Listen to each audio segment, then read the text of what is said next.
it was a sad week with the deaths of both Sly Stone and Brian Wilson.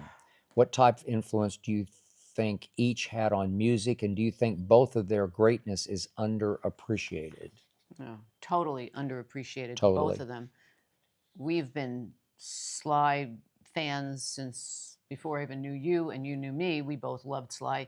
From high school, and, for me. Yeah, high school.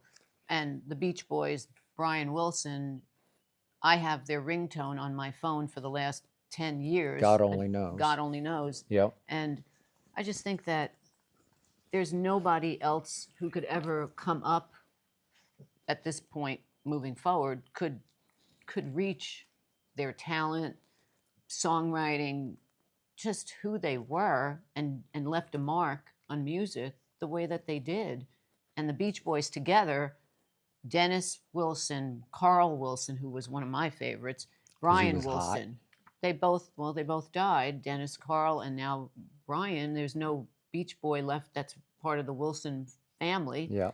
Al Jardine, Mike Love, Love, and the keyboardist, Mike Johnston. Mm-hmm. But this is somebody who, I don't know, bigger than the Beatles to me. Bigger than the Beatles. What? Well, in Bigger his than own the Beatles? way. I think you just got carried away because of the passing of Brian. But in his own way, what he did, we watched the documentary. We did. The Questlove documentary was one of the best documentaries. Oh, that's on Sly, yeah. On Sly, yeah. But also on the Beach Boys, There's we another watched one. the Yep. one recent, the recent one that was on Apple Plus, I think it was, where he takes them in the car and they go driving around, and they just, the way that he would orchestrate and create music, different than the Beatles. I mean, we watched the Beatles special on the one that was how many parts was it, or whatever it was. It was the Peter Jackson. Yeah.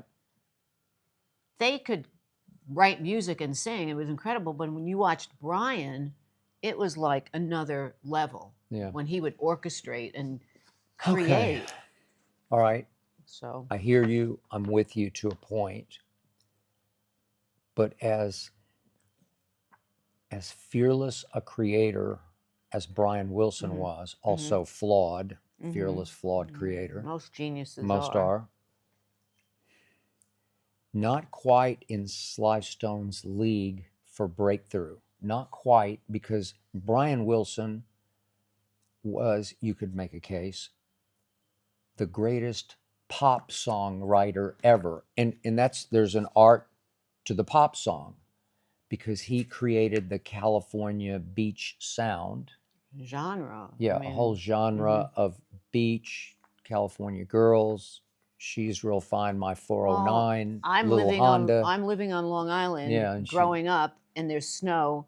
And when I would hear California Girls, it would transport me that I was in L.A. I'd never even been to L.A., and that there was guys riding surfboards and having them in the back of their convertibles, and the girls would just be in bikinis, but it just made you feel, everybody felt as though they were in California when you listened to the Beach Boys, no matter where you lived in this world. That all came from Brian Wilson, who didn't have a great voice, but he had a falsetto that worked on pop songs, because the greatest Beach Boy song to me is Don't Worry Baby, which he sang with his heart and soul, because he backs himself into a corner bragging about his car and winds up in a drag race that he fears could cost him his life. I mean, we could do a top 10 of Beach Boy songs alone. She loves God Only Knows, and it's a great one. And Good Vibrations is orchestration of a pop song at its highest, that inspired the Beatles to do Strawberry Fields, Penny Lane. And the point is, it's still pop at the highest level. Sly Stallone, he was almost like a forerunner of Lil Wayne in a way.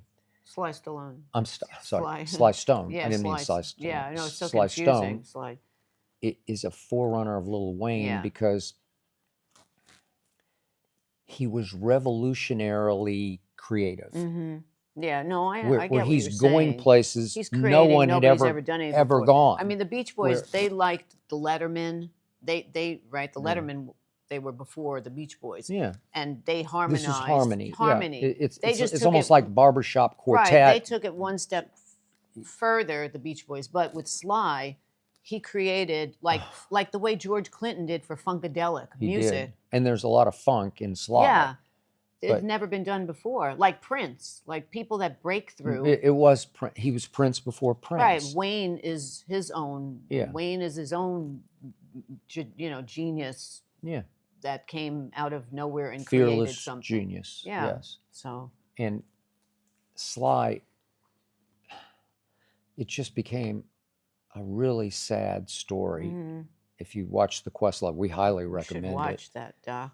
Because it's a little of what Wayne goes through. It's just hard for the goat to top himself. Yeah. And Sly kept saying, I don't know if I can do better than the last album. Every song they did, from Everyday People to Stand to, I mean, you could just go on and on. You could just go on. Check out the greatest hits. But it's kind of like, in a way, separate, but Anchorman, we love Will Ferrell.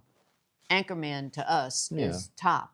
Yeah. It's hard, even though Will Ferrell has had how many more movies after that, but we always go back to, you can't top Anchorman. He almost did with Talladega Nights. Yeah, Talladega Nights is close, but still, and then Anchorman after that, is right. You're done. But that's the same thing in film versus music. But Sly had drug issues because he couldn't get over the fact that you go perform and all they want to hear are your hits, right? Yeah, that's it. Because you become so famous for your music.